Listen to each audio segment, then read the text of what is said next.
बिस्मिल्लाहिर्रहमानिर्रहीम। दोस्तों, गुज़श्ता कल से सोशल मीडिया पर शाहरुख खान के उम्रा के वीडियो खूब वायरल हो रहे हैं और इस पर लोग कमेंट्स भी कर रहे हैं। कुछ लोग पॉजिटिव कमेंट्स कर रहे हैं कि उसको मुबारकबाद दे रहे हैं और कुछ लोग नेगेटिव कमेंट्स कर रहे हैं और वो यूँ कह रहे हैं कि ये तो ऐसा ही हो गया जैसा कि एक बिल्ली 100 चूहे खाकर हज को चली। बाद लोग ये भी कमेंट्स कर रहे हैं कि चूँकि उसकी कमाई और इनकम हराम है, हराम की है, इसलिए उसका उम्रा कबूल नहीं हुआ। नाज़रीन, ये सारी नेगेटिव बातें हैं।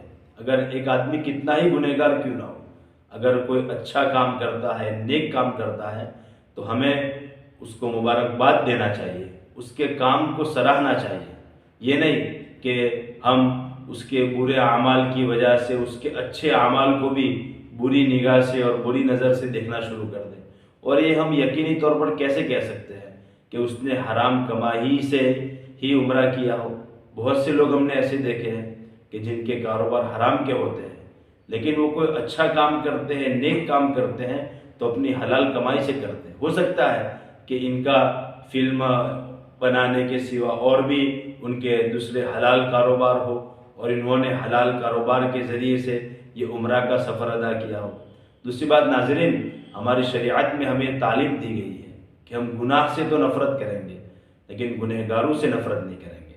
हो सकता है इनको इनके इस अमल की बरकत से, ये उम्रा का जो अमल है उसकी बरकत से, अल्लाह के घर पर हाज़िरी की बरकत से अल्लाह ताला उनको तौबा की तौफीक दे, जिसकी वजह से उनकी ज़िंदगी बदल जाए। नाज़रीन, अल्लाह की ज़ात तो बड़ी करीम है, बड़ी रहीम ज़ात है। उसने तो बड़े बड़े गुनहगारों को माफ़ किया है।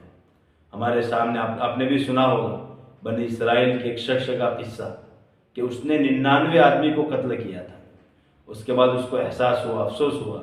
उसने सोचा और लोगों से पूछा कि क्या मेरी माफ़ी की कोई शक्ल है।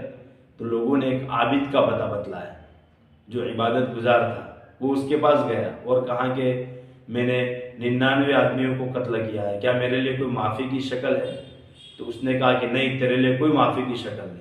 उसको गुस्सा आया, उसने उसको भी कत्ल कर दिया, यानी 100 पूरे कर दिए।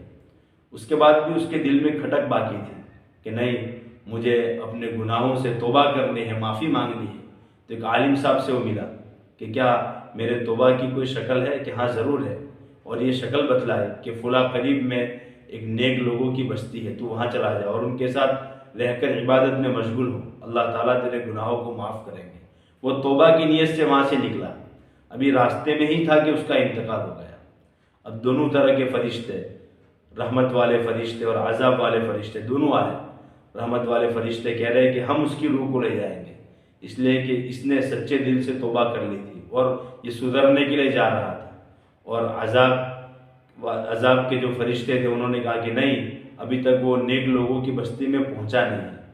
तो फिर ये तय हुआ कि ज़मीन को नापा जाए कि ये वो जो नेक लोगों की बस्ती है उससे करीब है कि दूर है। नापा गया तो वो एक बारिश तक करीब था। तो उसकी रूह जो रहमत के फरिश्ते थे वो ले गए। तो नाज़रीन, अल्लाह ताला की ज़ात तो बड़ी रहीम है। अल्लाह ताला ने बड़े बड़े गुनहगारों को एक उनके अदा पर, उनके एक अमल पर अल्लाह ने क्या किया है, माफ़ किया है।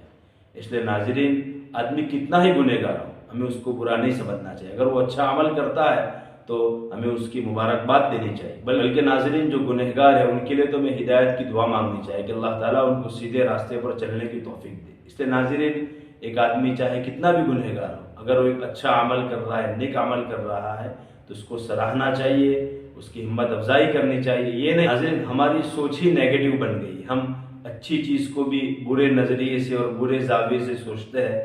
नाज़रीन, ये बुरी बात है। अल्लाह ताला अमल की तौफीक नसीब फरमाए। अस्सलामु अलैकुम व रहमतुल्लाहि व बरकातहू।